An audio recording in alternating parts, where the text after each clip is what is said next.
Hey everyone, welcome to a very celebratory episode of the Dan and Joe Sports Show. As always, I'm Dan. And I'm Joe. All right, Joe, great week for our teams. Let's start with the actual victors, and then we'll move on to the moral victors. Ole Miss had easily the biggest win of the Lane Kiffin era, and just an incredible show-stopping game. I mean, it was like Michael Bay was directing it with all the points that were get scored and all the fireworks.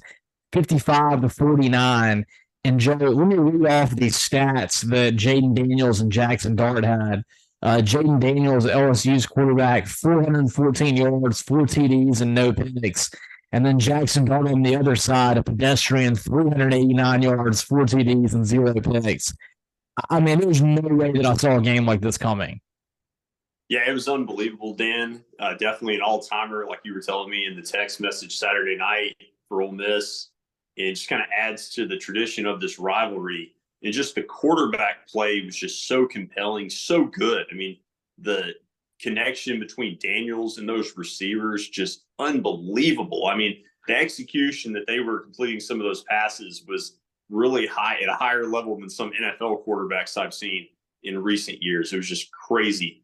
And then Dart, he did a great job of evading the pass rush, of avoiding sacks, getting the ball down the field to guys like Trey Harris. I mean, Trey Harris is just unbelievable too. I mean, I think that anybody had a question about whether he could make the jump from Group of Five to the Power Five, I think he's just a top flight receiver. And then Judkins finally had his best game of the season.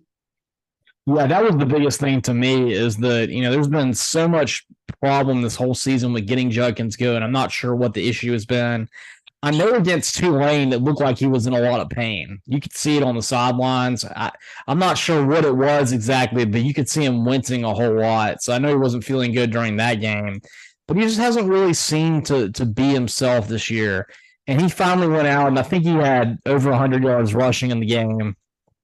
It looked like the Judkins of old, and that's going to be really important for Ole Miss if they want to get to any of the kind of goals they set for this season.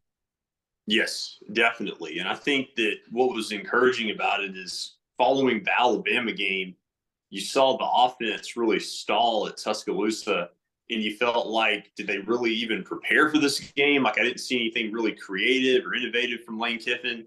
But then what we saw against LSU was everything that you expect from Lane Kiffin and then some with the offensive execution. Right, and Joe, I hate to sound contrarian right here. There's been a lot of fingers pointed at Pete Golding and how bad the Ole Miss defense looked in that game. But I do have to say that when it mattered at the end of the game, they made two stops in a row. I mean, Ole Miss was down by 9 points. They scored a touchdown to get within two. Actually, technically, I think Ole Miss stopped them the last 3 times that LSU had the ball because they were down by 2 scores. So the defense didn't play good for 3.5 quarters. But at the end, they were able to get pressure. They had a big sack on Jaden Daniels. And, of course, in the last play of the game, they forced him to have to throw what actually was an amazing pass under the circumstances, but one where it was such a tight window that he really had to fire it in there, making it hard for pretty much anybody to make that catch. Yeah, it was amazing still, like you're right, how close that they came to completing it after he had to kind of run around and scramble. I mean, when he can buy time with his legs, I mean, that's when you really get nervous. And just the way that last sequence played out, as an Ole Miss fan, you kind of feel that you've seen this movie too many times where, something similar to that 4th and 25 is going to happen against Arkansas where you have the horse collar tackle and suddenly that gives them the extra chance, kind of like that face mask back in 2015. So that's what I was afraid of, and especially with Ole Miss electing.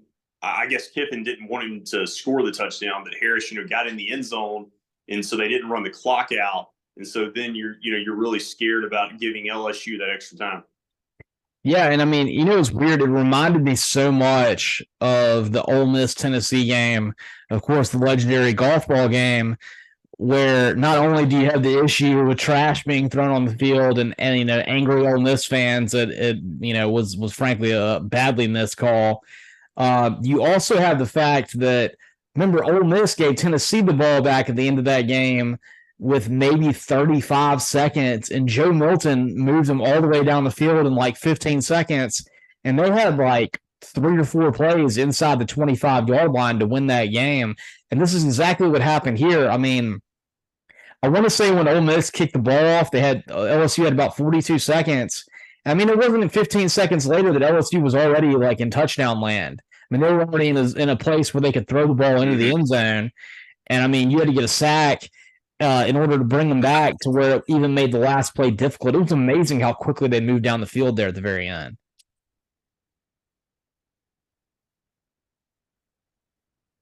No, it really was. I mean, I really think that Daniels, you look at the numbers that he put up, one of the better quarterback performances I've really seen in the last 2 years from an efficiency standpoint and how accurate he was, and to do it, on that stage. And, Dart matched him, of course. They were just neck and neck throughout. I think, the game being in Oxford really made the difference for Ole Miss. And then, finally, I just have to give Kiffin credit, for bringing the team back the way last week went. And then finally, we've seen in the Kiffin era, some of these close games that Ole Miss usually loses, they're actually winning. Yeah, and I thought the way the team responded was such a big deal. You look at last season, they had a chance to beat Alabama at home. They had them in a good opportunity at the very end. Kiffin's play calling went haywire, and it felt like after that, the bottom dropped out for that team. And the only thing they did the entire rest of the season was they beat a substandard A&M team on the road, and even that wasn't easy. So, I mean, this was a huge response.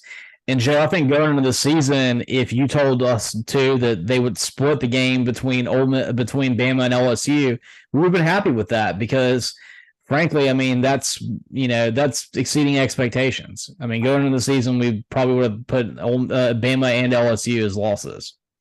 Yeah, I think so. I think, winning those games or winning one of those games is definitely huge. And Ole Miss is really, still right there in the SEC West race. That's right.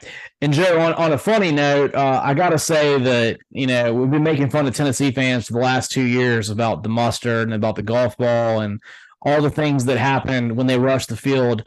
The rushing the field by the Ole Miss fans afterwards was something. The Twitter videos, there's a lot of parents that are probably pretty upset at their kids.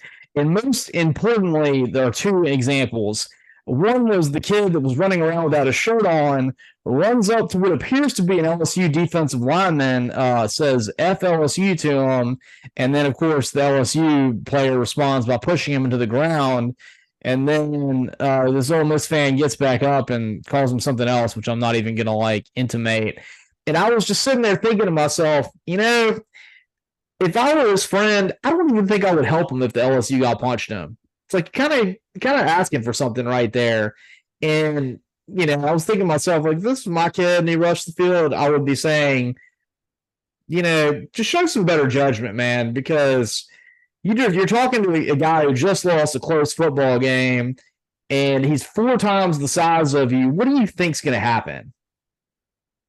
Well, that's true. And, it also reminds me, I think about it when you have a big win. I used to think when I was younger, I don't understand why there's the penalty, or a fine if fans storm the field. You're kind of interfering with the celebration. But, the more I see, I feel like kind of shows why they really don't want people doing that.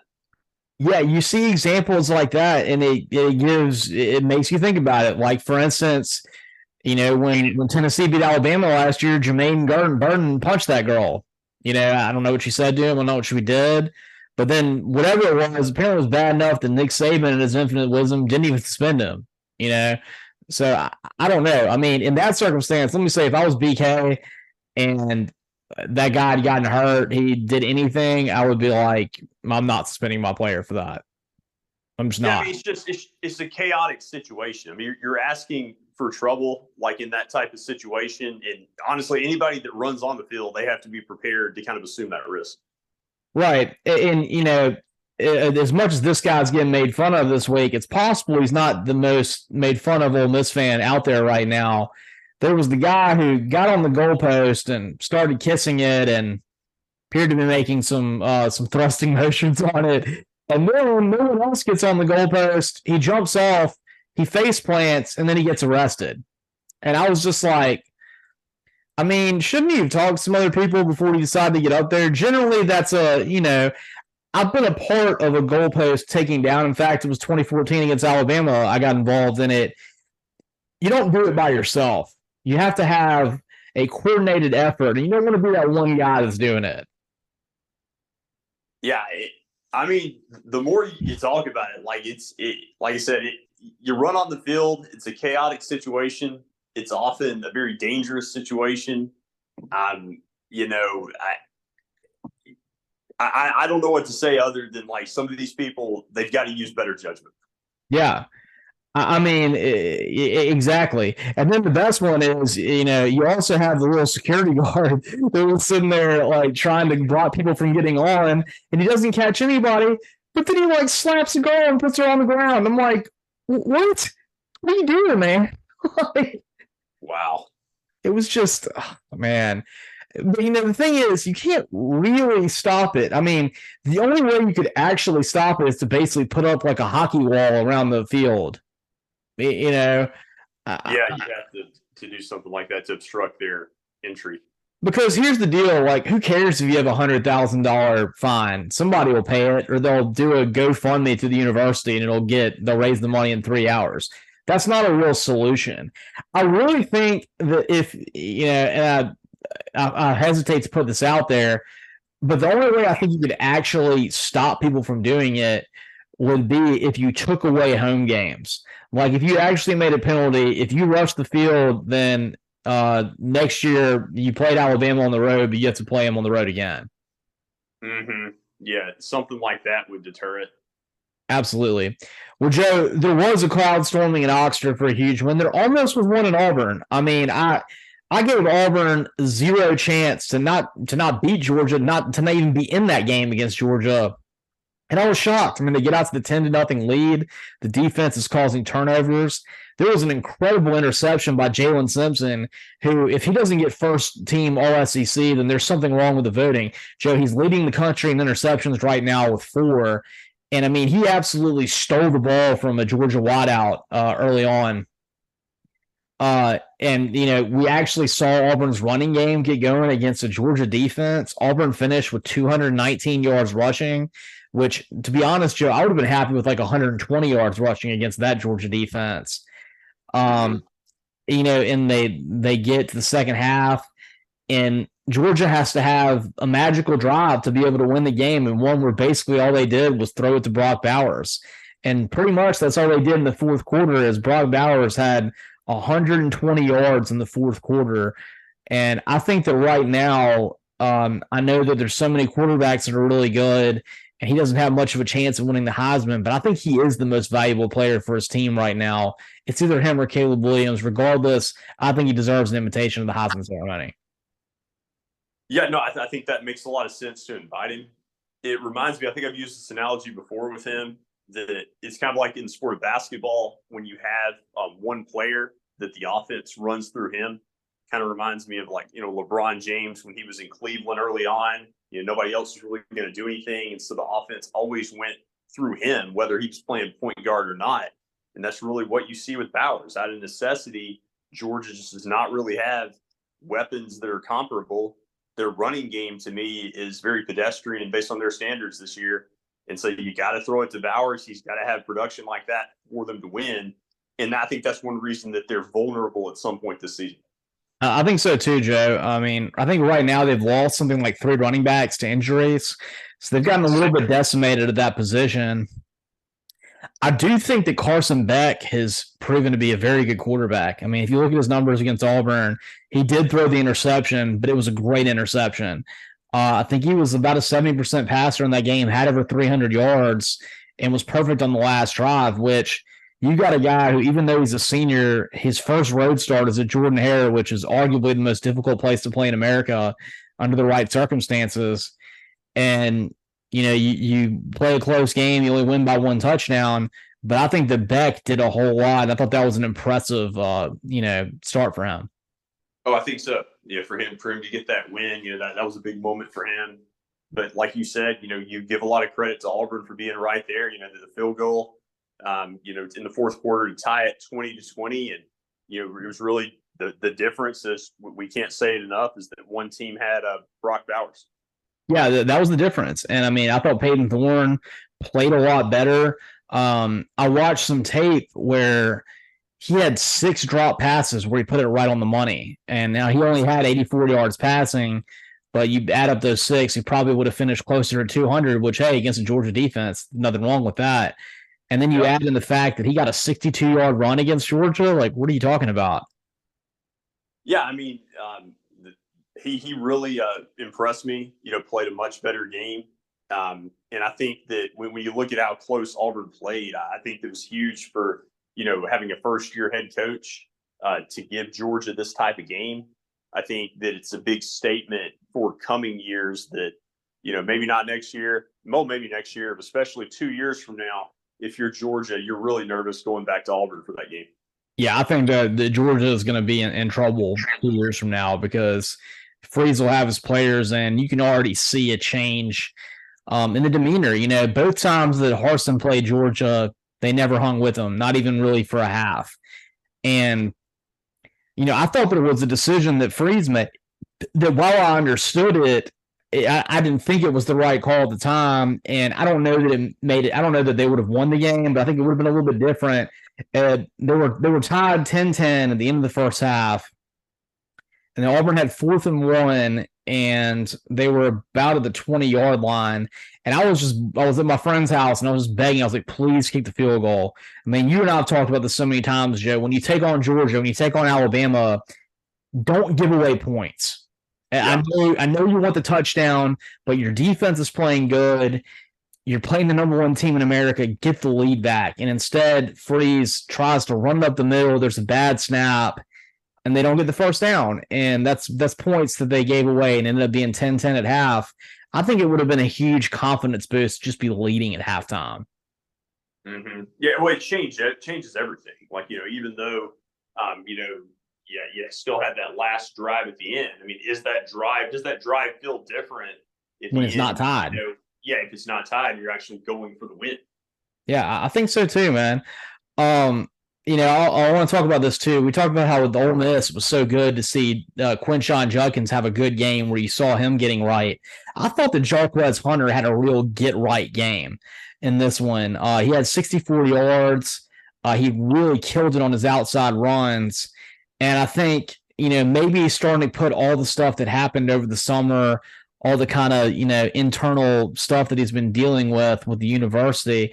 Maybe he's putting a little bit of that behind him because that was an impressive performance. And I think maybe he's coming into his own a little bit his last season.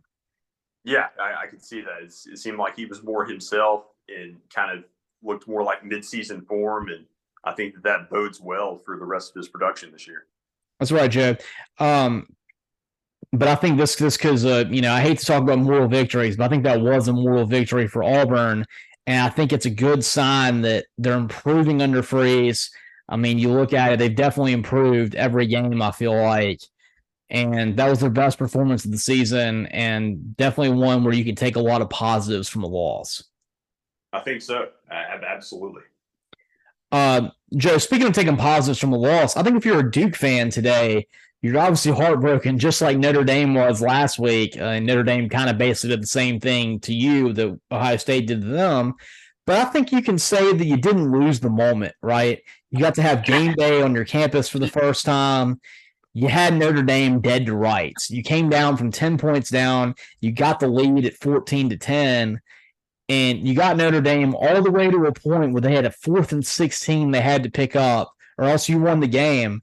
And Sam Hartman, who's not known for his legs, was able to rush for 17 yards, get the first down, and then get a touchdown. And, Joe, this was a huge win because I think that Duke, and you and I have been saying it, we thought they were legit, but I think they showed they were a legit team even in a loss. Yeah, I think so. I think, even though they wanted to win it, having college game day and having the chance right there with the game being, so much in their favor with the opportunity, they hate to lose, but you still have to feel good about it. And I think that this is a game where it was going to impact or had more implications for Notre Dame, because if they lose the game, they're out of the playoff, conversation. Whereas Duke still has a chance now in the ACC. And that would have been really unfortunate for Notre Dame to lose 2 in a row and have Sam Hartman and then be out of the playoff race this early. Absolutely. And, another positive that Duke has is it's not 2 years ago when Notre Dame got that random invite to the ACC for a season. This doesn't count as a conference game. So this doesn't put Duke back any further in the ACC race, which I think legitimately what your goal if you're a Duke fan is this year is just give me a shot at Florida State. I want to get to the ACC championship game and have a chance to play Florida State. And that's still on the table right now. This game did nothing to deter those dreams. Oh, no, not at all. I mean, the Duke football fans, I remember I had a professor in undergrad who went to Duke, and they would love, that kind of season where they're in an ACC championship game again. Absolutely. And Joe, the biggest thing was a frightening thing happened in the game where Riley Leonard, who I'm a huge fan of because he's from, just across the bay in Fairhope where I work at, he got injured at the end of that game on the last drive, and it looked like a bad injury on TV. But from everything I've heard, it looks like it was just an ankle sprain. And if he's not back this week, he'll be back within like 2 to 3 weeks. And I think it's going to be okay for Duke. Yeah, I felt a lot better about that prognosis. That's right. I'll tell you who doesn't feel good right now, Joe, and that's anyone that wears the orange and blue. Not the Auburn orange and blue, the Gator orange and blue. What an embarrassing loss for Florida. They go to Kentucky and they just get manhandled, Joe, 33-14. Ray Davis, the Kentucky running back, who last year was a Vanderbilt running back and had a similar type game against Florida, 280 yards and 4 touchdowns on 26 carries. And Kentucky just took it to him on both lines of scrimmage. And I don't know what to think right now about Billy Napier as Florida's coach because he got that win against Tennessee, but doesn't it feel like he's lost all of his goodwill he got from that win based on losing Kentucky 3 years in a row, the last 2 years, each of them being embarrassing losses? I think so because, Florida, for the longest time, we kind of hang their heads, on the fact that in, so many years they had never lost to Kentucky. Like I remember people having, T-shirts like, "Oh, I'm 24 years old. In my lifetime, I've never seen a Kentucky loss." And now they've lost 3 years in a row. And so I think that we're seeing this up and down nature of the Billy Napier tenure. And this to me feels kind of worse than the reaction to the Utah loss. I think so too, Joe. And this one was a much more embarrassing loss than the Utah loss. Kentucky's a good program. I think that Mark Stoops done an excellent job there. But the bottom line is Utah was a game that people expected Florida to lose. They knew how good Utah's defense is. You're traveling to a very unfamiliar place out to Salt Lake City to take them on. I know Kentucky's got a pretty good home environment, but does it even rank in the top 5 in the SEC? Probably not. Maybe not even the top 10 in the SEC. I'm not sure. And as opposed to Florida goes a lot. It was 11 a.m. kickoff. There was a lot of things that made it to where it wasn't going to be as bad of a road trip as what you normally expect. And I think, too, something that hurts Billy Napier is I've seen his press conferences since then, and he said the right things where he took responsibility, but he's just so milquetoast. I know that, nowadays you got Deion Sanders and coaches that are exciting. It just seems like Billy Napier's kind of boring. Yeah, there's something about him where he's always compared to Saban, but he just sounds kind of different with his personality. You almost feel like you want him to maybe take more of a position either way. Like, is he going to be that kind of, talkative, boisterous coach? I still don't know exactly who he is. I don't either. And I feel like a game like that, if I'm a Florida fan, I want to see him pissed off, right? I want to see him like throwing stuff. I want to see him mad at reporters, like just angry about what his team did. I'm Florida's coach. We shouldn't lose like this, Can you imagine Steve Spurrier if he ever lost 33-14 to Kentucky at Kentucky? That never would have happened. But can you imagine him if he had lost like that? He would have lost his mind. Right. Yeah, he doesn't have the shock value or lack thereof that he was displaying was completely contrary to what his fans were thinking that were watching the postgame. Yeah, I think that, even if that's not in his nature, I think he needed to put on some airs a little bit and get angry because I think you have to show to your fan base, who, let's be honest, they're one of the most trigger-happy fan bases there is, that's an unacceptable performance by Florida standards. Right, because otherwise they're going to suddenly, afraid that this is going to get to 4 or 5 with the losing streak to Kentucky. Absolutely. But on the flip side, though, how impressive is it for Mark Stoops to now have 3 wins in a row over Florida and 2 in a row that were blowouts? And I remember what you were talking about, Joe. I think the win that they had 3 years ago or 4 years ago was the first time they had won in Florida since, like, I think it was before I was born, like 1987.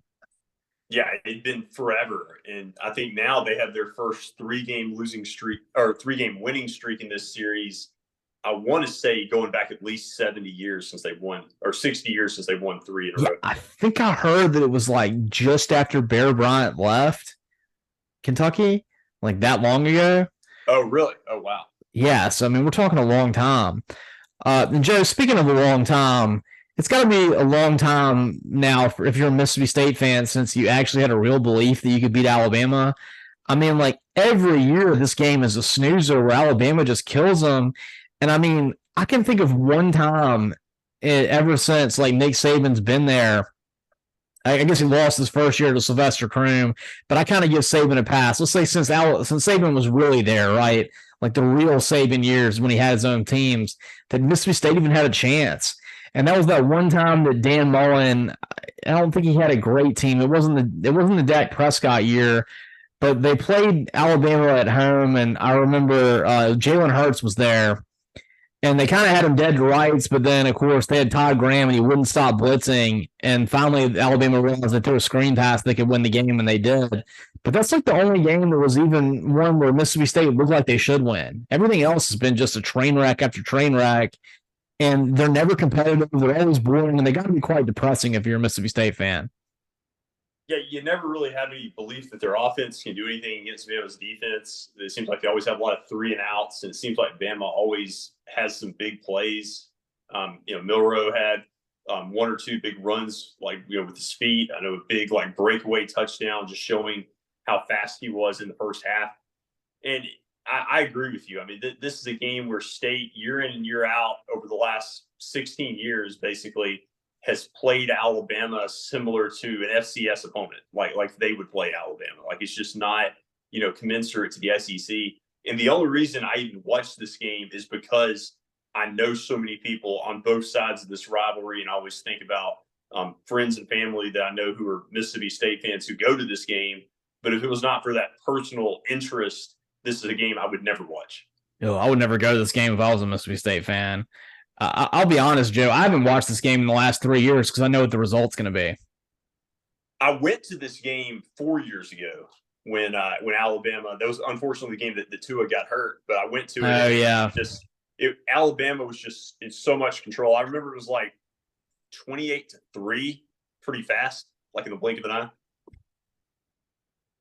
Yeah, it's just I can't call that game a rivalry. I mean, that's a conference game, and that's as far as I'm willing to say it. And you're right, it doesn't even seem like a conference game. It looks like Alabama's playing, Mississippi College or something in that game. But it has so much promise because there's such close proximity to each other with Tuscaloosa and Starkville, and so it's unfortunate that it's not a better game. I will say this, Zach Arnett, I mean, obviously the early returns aren't great, but he's getting to pass in his first season. At least he gets angry in his press conferences at the end of games. I mean, I think that Billy Napier could take a little bit of a little bit of hints from Zach Arnett and how to show your displeasure with how your team played. Yeah, I'll be interested if they ever match up pretty soon. I'd like to kind of see their press conferences or really their interactions between one another. You can compare them against one another. Joe, speaking of comparisons, it's a rough thing to say that losing a quarterback may be the best thing for a team, but dang if A&M doesn't look so much better since Connor Wigman got hurt against Auburn. I mean, Max Johnson is playing out of his mind. He was a solid quarterback at LSU. He never blew your mind and how great he was, but as awesome as his name is, Max Johnson, he is playing to the max right now, and A&M looks like a very good football team. When you combine their great defensive line with an excellent pass rush, with a quarterback play that suddenly looks like an upper tier quarterback in the SEC, they have some of the best receivers in the SEC, and A&M for the second week in a row looked quite good. Yeah, they did. And that's a game that fan bases on both sides care a lot about against Arkansas. and they took care of business. And A&M is really set up well in the SEC West. You know, they've got their prime opportunity this weekend with a 2:30 game against Alabama. That's right. I thought that they showed no look ahead. They took Arkansas seriously. And Arkansas, while they're having a little bit of a down year, has played everybody pretty close. This game wasn't close. I mean, it appeared closer than it really was. And A&M was in control from the get-go, and they shut down a great offense with KJ Jefferson. Yes. They really gave them no chance at all. And Joe, on the flip side, we were talking about before the show, you're starting to get a little bit worried about Sam Pittman down at Arkansas. Yeah, I am. I think that you see they're in the midst of 3 straight losses. They've got a very tough road game at Ole Miss this weekend. Then they're playing Alabama the week after that. You look at the rest of the schedule. I mean, that's probably going to be 5 straight losses, barring a miracle. And then you've got games like the Missouri game that look very losable right now. Auburn, very losable. Mississippi State, maybe, one of those teams. I guess somebody has to win. You can't lose Mississippi State. That might be an actual game over right now, the way State's playing. Yeah, so, I mean, you've got a lot of tricky games on the schedule, and I think that things could kind of get away from Pittman. And I would just be interested to see, how hot is that hot seat the rest of the way if this kind of gets away from them. I mean, I guess theoretically, Joe, they could not go to a bowl game right now, right? They could. I mean, they easily could end up with like a 3-9 or 4-8 caliber season. And so I don't know what the reaction is going to be if they reach that level. I almost feel like it was sadly for Pittman. He's almost like a victim of his own success a little bit because I think he did a lot more, a lot quicker than people thought he would. And they suddenly started expecting him to keep doing like the Hugh Freeze thing where you win one more game every year. But it's like he got to 9 games and now it's going the other way. And people are like, well, how'd you get it to where it is? What's happening? And I almost feel like if he had been a little bit slower with how well he did, maybe he'd be okay right now. Yeah, I think that really hurt him. You're right. He was his own worst enemy. Everybody was excited at first. He was kind of the toast of Fayetteville to have them in bowl games. But you also have, in addition, the issue that when they were ranked a few times in primetime type games, they just got blown out. Yeah, I mean, they had Alabama at home when Alabama was struggling a lot. And I think Arkansas was like a top 10 team at that point. They got killed. But they had that game against Georgia where everyone's like, oh, it's 11 a.m. kick at Georgia, and Arkansas is looking fantastic. What did Georgia beat them like 50-7 in that game? Yep. That was kind of the start of that. Yeah. Joe, so we got Arkansas right now not living up to expectations. On the flip side, I thought this was maybe the most impressive game that Colorado's played all season. They're coming off, frankly, they just got destroyed against Oregon. I mean, it was a duck shoot and then some. And they come back, they're playing USC, and USC gets up on them 41-14. Colorado comes roaring back, loses the game only by a touchdown. And you look at the numbers of the quarterbacks. Caleb Williams goes 30 of 40 for 403 yards and 6 tutties. And Shedeur on the other side goes 30 of 45 for 371 yards, 4 touchdowns, and interception. And Caleb Williams had his first interception. And, I mean, I know that Colorado went on the road and beat TCU. I thought that was quite impressive. They had the big home win against Nebraska, but this may have been the best game they played all year. Yeah, I mean, to be able to make that game interesting at the end, to kind of match Caleb Williams, I think that was big for Sanders' confidence going forward. And I think, when you see a game like this, it's kind of similar to watching like an Ole Miss LSU. It's just offensive fireworks and just great quarterback play all around. And now we have, though, on the flip side, Caleb Williams just kind of adding to his Heisman candidacy for a second year.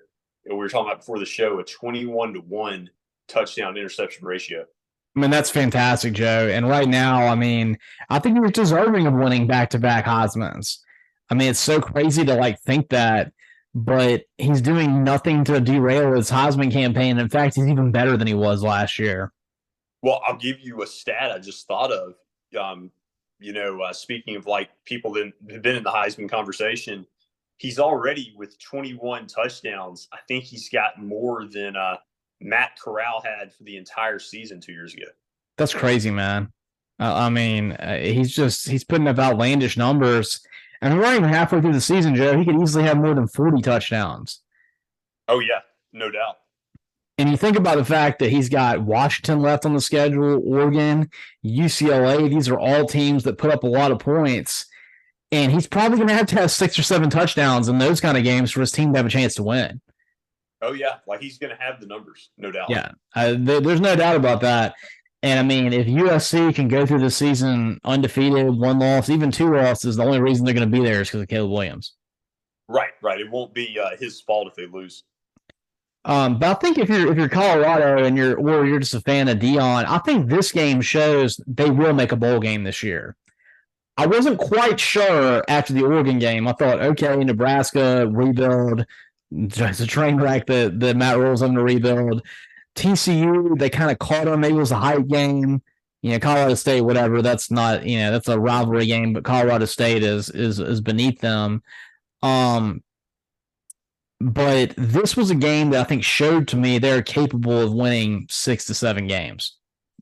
Yeah, I mean, you were concerned that, if you're facing more of an upper echelon conference opponent, that your offense is going to continue to falter. And so for them to be able to get some offensive rhythm, to show some life, I think that was pivotal for them. And yeah, I think that, it'll be a good recipe to be able to take on kind of a woeful ASU team this week. I think that's exactly what the doctor ordered for Deion and his boys this week. This is one where I think there's a good chance where Colorado flexes a little bit. And, you got the confidence right now. You went toe-to-toe with the biggest of the big boys, with one of the bluest of the blue bloods. You had a chance. You had an onside kick to tie it up. Didn't work out, but you were there with them. Right. They gives you a lot of confidence. Definitely. All right, well, Joe, I got a lot of confidence that we have the best radio show on the internet. You can catch all of our episodes on Spotify. Look up the Dan Joe Sports Show on Spotify and subscribe to our YouTube channel. We're putting up new episodes all the time. I put some out last night. And, of course, you can follow us on Twitter at DJ Sports Show. And as always, I'm Dan. And I'm Joe.